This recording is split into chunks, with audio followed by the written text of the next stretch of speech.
Good morning student, मैं आलोक कुमार शर्मा आपका Sanskrit teacher. आज कक्षा 10th की ऑनलाइन क्लासेज के अंदर हम जो हमारा चैप्टर चल रहा था चतुर्थ पाठ है, उसी श्रृंखला को आगे बढ़ाते हुए उसका आगे अध्ययन कर रहे हैं। तो देखिए, हमने पिछली क्लास के अंदर जो किया था वो था द्वितीया वत्स अस्य मृत्तिका मयूरस्य रम्यत्वं पश्यति इति भणितो असि। अर्थात दूसरी जो तापसी है, जो दूसरी तापसी क्या कहती है? वत्स अर्थात पुत्र, अस्य मृत्तिका मयूरस्य इस मिट्टी के मोर की रम्यत्वं पश्यति इति, इसकी रमणीयता या इसकी सुंदरता को देखो। वत्स या पुत्र, मैंने तुमसे कहा था कि इस मिट्टी के मोर की रमणीयता को देखो। अब इससे आगे पढ़ते हैं हम।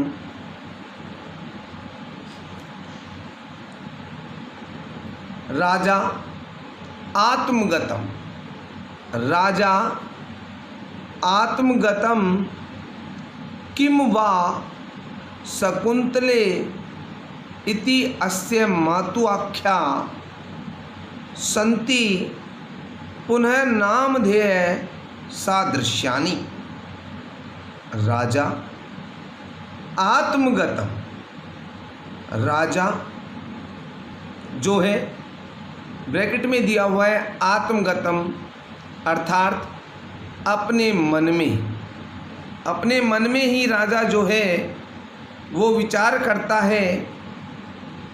किम क्या, वा अथवा शकुंतला इति अस्य क्या इसकी माता का नाम शकुंतला है?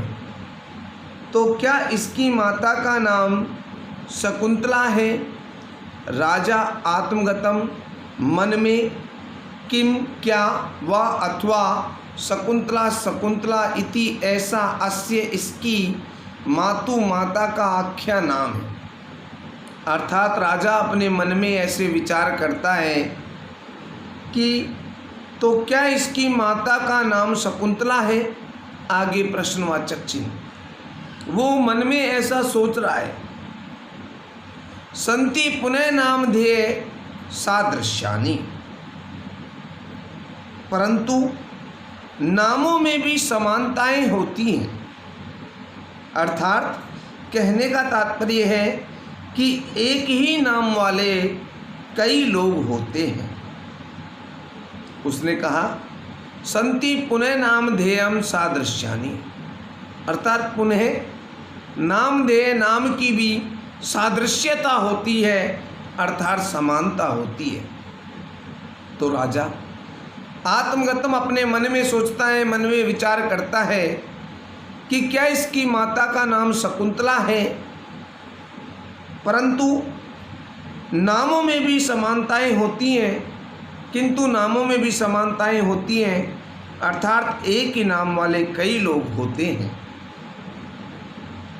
नेक्स्ट, बालः बालक, मातः रोचते में ऐसे भद्र मयूर है इति क्रीडनकम आदत्ते। अर्थात बालक क्या कहता है? माते माता, रोचते अर्थात अच्छा लग रहा है, मैं मुझे, ऐसे यह भद्र मयूर है। भद्र अर्थात सुंदर, मयूर मतलब मोर। माता, यह सुंदर मोर या मयूर मुझे अच्छा लग रहा है। इति क्रीडनकम आदत्ते, ऐसा क्रीडनकम खिलौना, क्रीडनक खिलौना आदत्ते ले लेता है। और ऐसा कहकर के वह खिलौनों को ले लेता है, उस मिट्टी के मोर को ले लेता है। दोबारा से देखते हैं एक बार फिर। बाले अर्थात बालक, माते अर्थात माता, रोजते अर्थात अच्छा लगना, मैं मतलब मुझे, ऐसे मतलब यह, भद्र मतलब सुंदर, मयूर मतलब मयूर या मोर।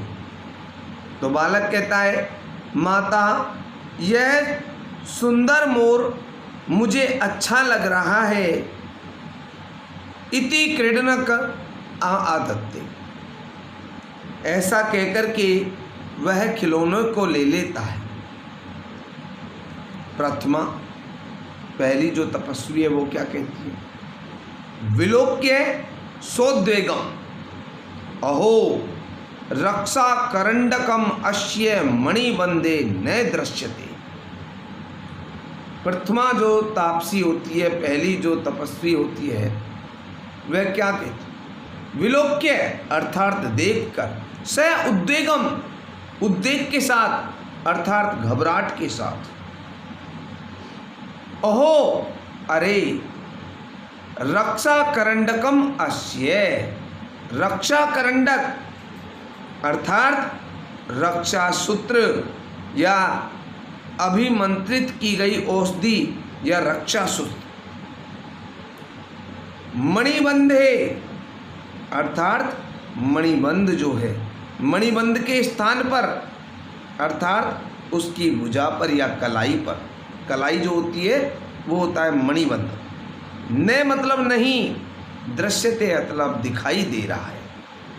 प्रथमा तापसी जो है वो कहती है विलोक के देख करके, स उद्वेगम उद्वेग के साथ, घबराहट के साथ, अहो ओ या अरे, रक्षा करंडकम अस्य मणिबंदे न दृश्यते, इसकी कलाई पर या इसके मणिबंध के स्थान पर रक्षा सूत्र दिखाई नहीं दे रहा है।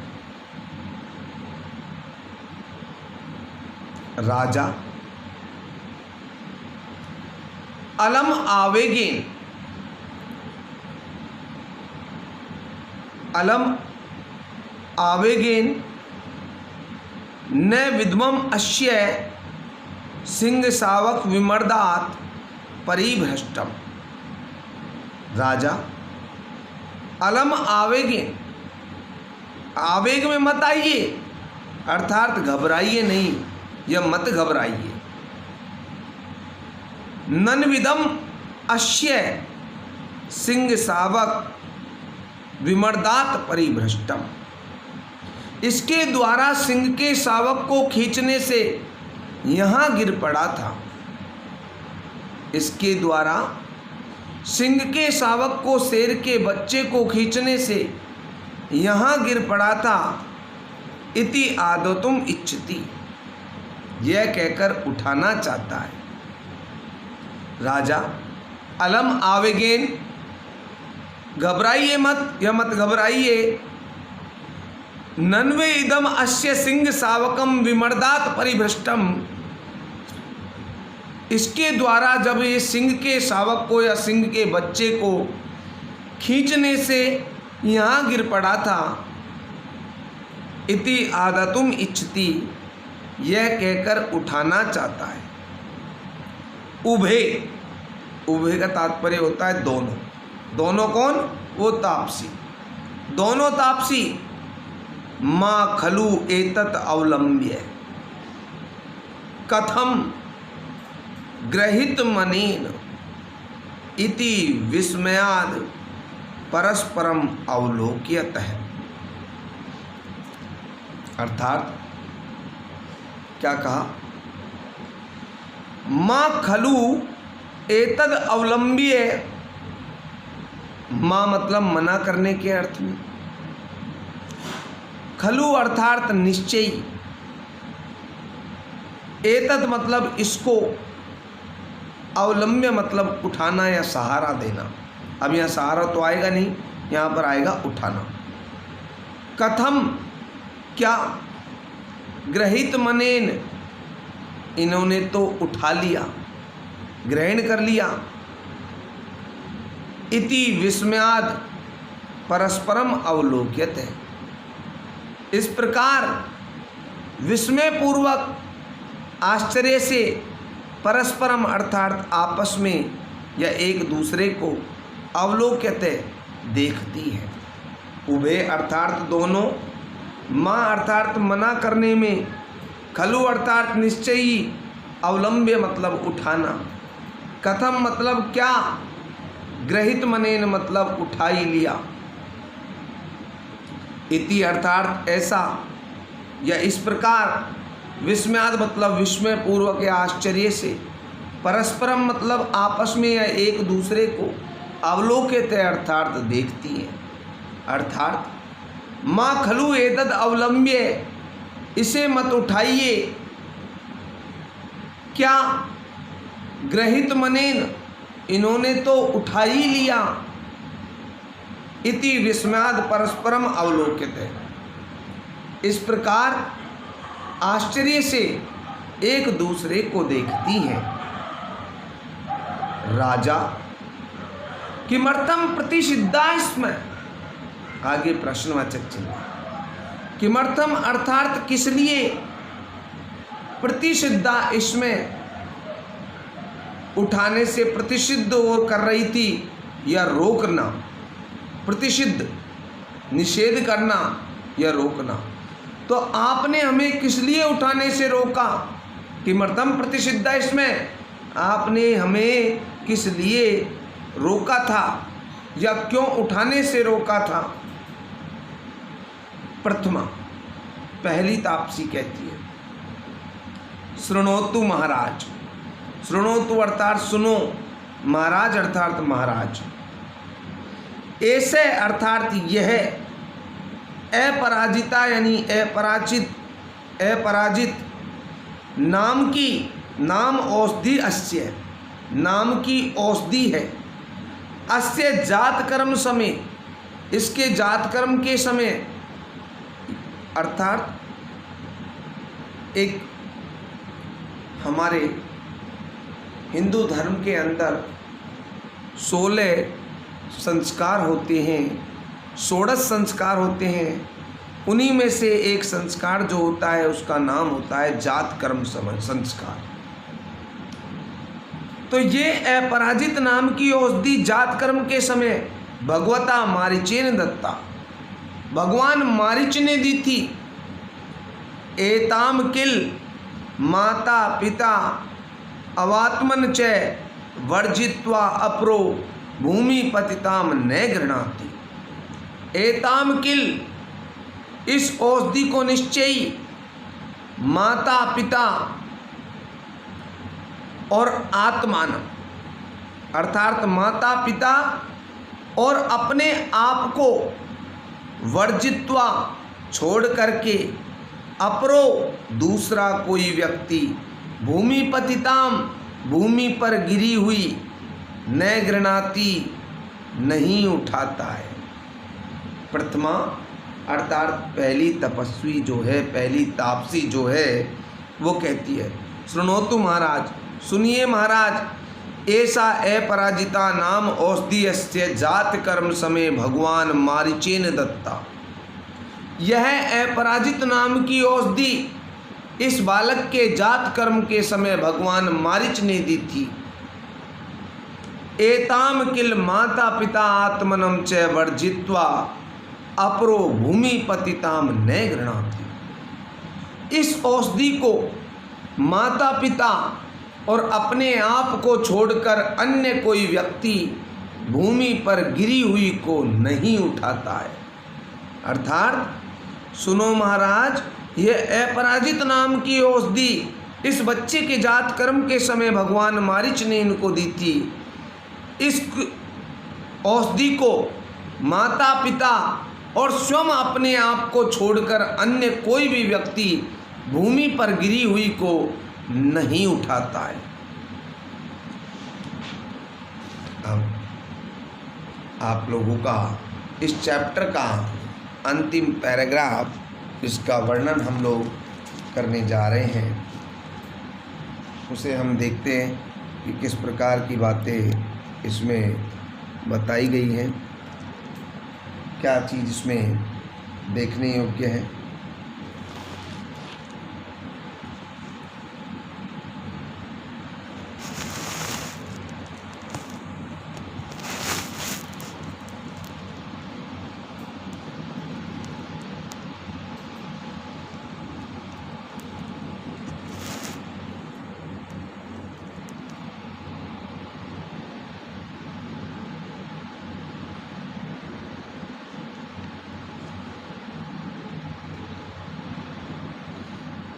अथ गृण राजा जो है वो क्या कहते हैं, अथ गृणाति अर्थात राजा कहते हैं अथ गृणाति राजा, अथ अर्थात अगर, गृणाति ग्रहण कर ले, अगर उठा लेता है तो। राजा उनसे पूछता है कि यदि वो ग्रहण कर ले अर्थात अगर उठा लेता है तो प्रथम तापसी जो है वो कहती है तते तम सर्पो भूत्वा दस्ति, तते तब तम यह सर्पो सर्प भूत्वा बन करके दस्ती डस लेती है। तो प्रथमा तापसी कहती है तब यह सर्प बनकर उसे काट लेती है या डस लेती है। राजा पूछता है भाई कि इस औषधि को यदि कोई उठा ले तो। राजा अथ गृणाति, राजा पूछता है अगर कोई से ग्रहण कर ले, अगर कोई से उठा ले तो। प्रथमा तापसी कहती है ततः तम सर्पो भूत्वा दस्ति, तो यह उसको सर्प बन करके डस लेती है। राजा भवतीभ्याम कदाचिद अस्या प्रत्यक्षीकृता विक्रिया। राजा कहता है भवतीभ्याम अर्थात भवतीभ्याम आप दोनों ने, कदाचिद अस्या कभी भी इसका, इस प्रकार का, प्रत्यक्षीकृता अर्थात प्रत्यक्ष रूप से या सामने, विक्रिया विकार देखा है अर्थात क्या आप दोनों ने कभी इसको प्रत्यक्ष रूप से सर्प बनकर के काटते हुए देखा है। राजा भवतीभ्याम कदाचिद अस्या प्रत्यक्षीकृता विक्रिया अर्थात क्या आप दोनों ने कभी भी इसको प्रत्यक्ष रूप से इस प्रकार का कार्य करते हुए अर्थात सर्प बनकर काटते हुए देखा है। आगे प्रश्नवाचक चिन्ह है, वह उन दोनों से प्रश्न पूछता है। उभे दोनों अनेक शह अर्थात अनेक बार, दोनों एक ही स्वर में उत्तर देती हैं अनेक शह अर्थात अनेक बार। राजा फिर से सहर्षम आत्मगतम, सहर्षम हर्षपूर्वक, आत्मगतम मनी मन में अपने मन में, कथम इव संपूर्णम अपि मे मनोरथम न अभिनंदामि।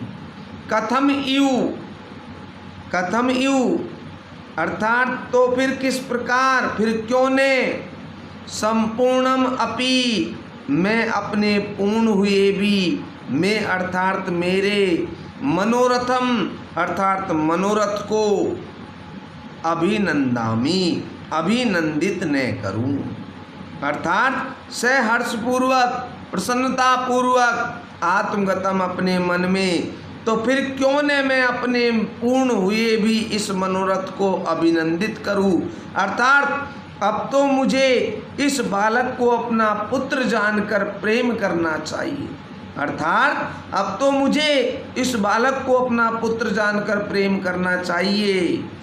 आगे क्या कहता है, इति बालम परिस्वजते, इति यह कह करके, ऐसा कह करके, बालम बालक का, परिस्वजते अर्थात आलिंगन करता है, परिस्वजते अर्थात आलिंगन करना या गले लगाना। तो क्या करता है, इति बालम परिस्वजते। देखिए दोबारा से लाइन को, राजा सहर्षम हर्षपूर्वक या प्रसन्नता पूर्वक, आत्मगतम अपने मन में, प्रसन्नता पूर्वक अपने मन में सोचता है, अपने मन ही मन में कहता है।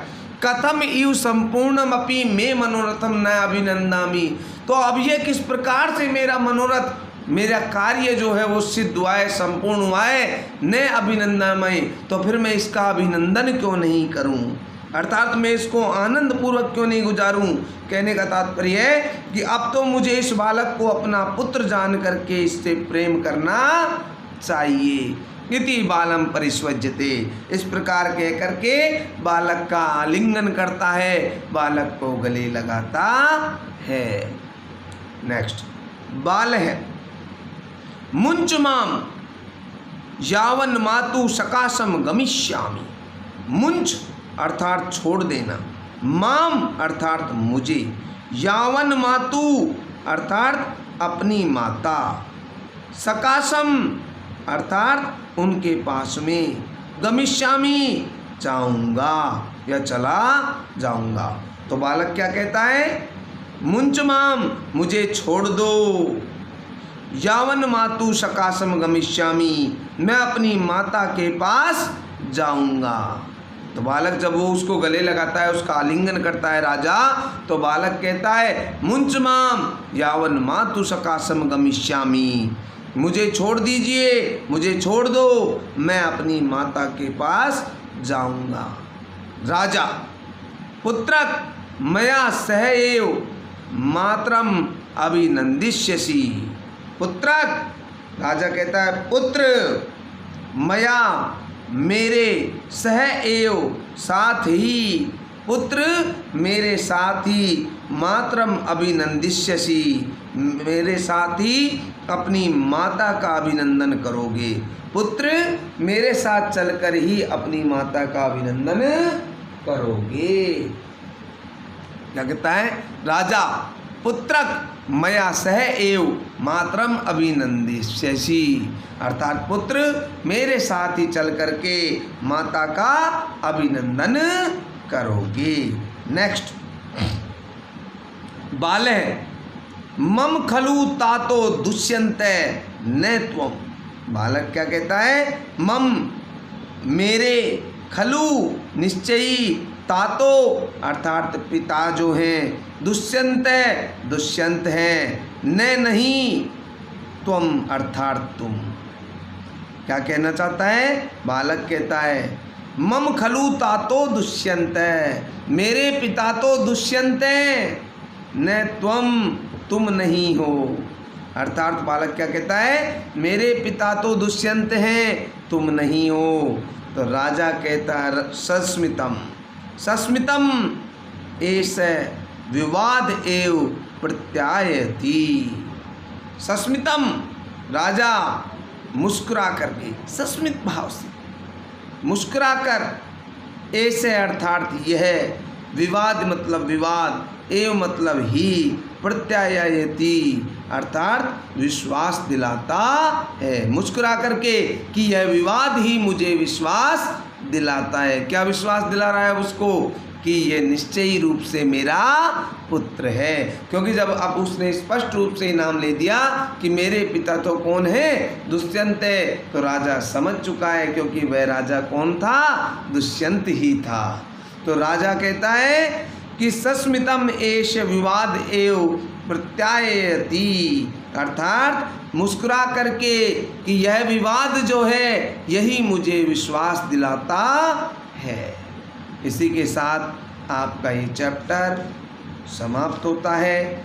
और जिस चैप्टर का हमारा नाम था जृंभस्सुसिम दंतास्ते गणिस्य, अर्थात सिंह जंभाइलो दंतास्ते गणिष्ये, मैं तुम्हारे दांतों को गिनूंगा। सिंह जंभाइलो, मैं तुम्हारे दांतों को गिनूंगा। तो बेटा ये थी आज की आपकी संस्कृत की क्लास। तो आज इस एक नाट्यांश के माध्यम से हमने राजा दुष्यंत और उनका जो पुत्र सर्वदमन और जो दोनों तापसी थी इन पात्रों के रूप में आज हमने इस नाटक को जाना। और देखिए, लैंग्वेज के अंदर कई प्रकार की विधाएं होती हैं, जैसे पद विधा आप हिंदी में भी पढ़ते हैं, उसी प्रकार से संस्कृत में पद विधा जो होती है वह श्लोक होता है। एक गद विधा होती है जो गद्यांश होते हैं, और एक होता है नाटक जिसे हम नाट्यांश के रूप में चैप्टरों के माध्यम से पढ़ते हैं। तो इस चैप्टर जो ये हमारा चैप्टर है, ये एक नाट्यांश का ही भाग है, और इसके आज हमारा ये चैप्टर समाप्त हो गया। तो बेटा, आज का जो आपका होमवर्क है वह यह है कि जिस प्रकार से आप पिछली क्लास में कर रहे थे, ठीक उसी प्रकार से एक एक पात्र की आप संस्कृत लिखेंगे। पहले आज जितना मैंने पढ़ाया उसका एक लाइन लिखेंगे, एक पात्र का संवाद लिखेंगे, देन उसके बाद में आप उसका हिंदी अर्थ करेंगे। तो इस प्रकार से आपको इस चैप्टर को कंप्लीट करना है। जिन्होंने अभी तक नहीं किया है वो आज इस चैप्टर का लास्ट डे है, आप इस चैप्टर को कंप्लीट करें, और इसको साथ ही साथ आपको लर्न भी करना है। तो लर्न आप इस वीडियो को एक बार, दो बार, तीन बार, बार बार देखें, एक एक शब्द को समझें, फिर पूरी कंप्लीट लाइन का, पूरे वाक्य का आप हिंदी अर्थ समझें। तो एक बार, दो बार, तीन बार इस वीडियो को देखने से आपको, जहाँ तक आप कोशिश करेंगे तो आपको पहली बार में ही समझ में जाएगा, अन्यथा आप दूसरी बार पढ़ेंगे, सुनेंगे, देखेंगे तो आपको 100% ये चैप्टर क्लियर हो जाएगा। आपको इसको अपनी नोटबुक में भी करना है और साथ ही साथ आपको लर्न भी करना है। Thank you, have a nice day.